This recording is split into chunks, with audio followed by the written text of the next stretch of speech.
It's an attitude of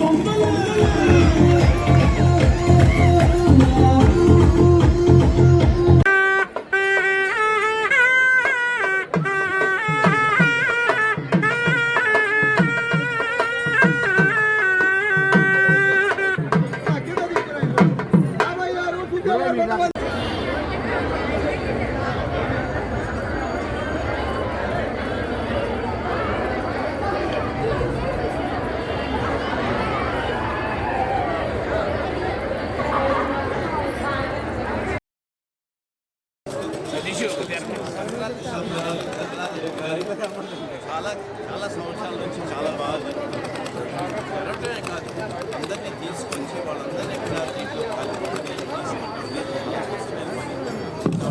ప్రేమతో organise చేస్తారు. ఇది చాలా గొప్ప విషయం.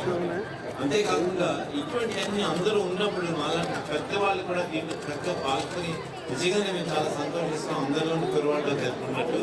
ఇది కాకుండా ఆమె చాలా దూరం నుంచి విజయవాడ నుంచి కానీ లేకపోతే మన ఈ డిస్ట్రిక్టే కాకుండా బయట డిస్ట్రిక్ట్స్ కానీ చాలా మంది తీసుకొచ్చి చేయడం అనేది గొప్ప, అందరూ సంతోషించే విషయం.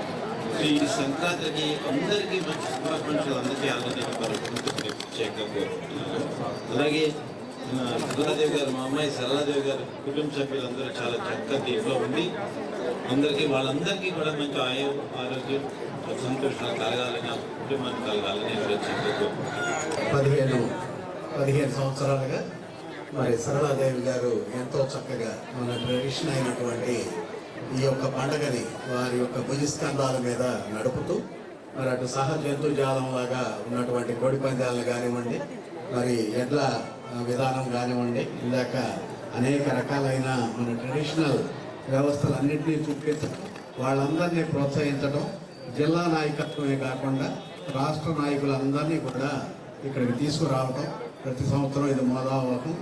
అట్లాగే ప్రాంతాల్లో ఉన్నటువంటి నాన్ లైన్స్ కూడా చాలా చక్కటి అవగాహన, లైనిజం పట్ల ఒక చక్కటి ప్రేమ ఏర్పడేటట్లుగా వారు చేస్తున్న కార్యక్రమాలుని అభినందిస్తూ మరి గవర్నర్ గారు వారి టీము రాష్ట్రంలో ఉన్నటువంటి నాయకులందరినీ పిలుచుకొని చేస్తున్నారు. చాలా సంతోషం. మీడియా ప్రతినిధులకు తెలుగు వారికి ఈ సంక్రాంతి పండుగ ఎంత ప్రాముఖ్యత ఉందో మీ అందరికీ తెలుసు. మరి వావిలాల సరళాదేవి గారి నాయకత్వంలో గత 15 సంవత్సరాలుగా ఈ తణుకు పట్టణంలో సంక్రాంతి సంబరాలు నిర్వహించి పిల్లల్ని అందరూ ఒకసారి చేర్చి కుటుంబ సభ్యులాగా జరిగే ఈ పండుగకి మరి మేమందరం రావడం మాకు చాలా సంతోషంగా ఉంది. ఈ సాంప్రదాయాన్ని కొనసాగిస్తున్న సరళాదేవి గారికి, తణుకులో ఉన్న రైస్ క్లబ్స్ అన్నింటికి కూడా నా హృదయపూర్వక అభినందన తెలియజేస్తూ ఈ సంస్కృతిని ఇలాగే కొనసాగించాలని కోరుకుంటున్నాను.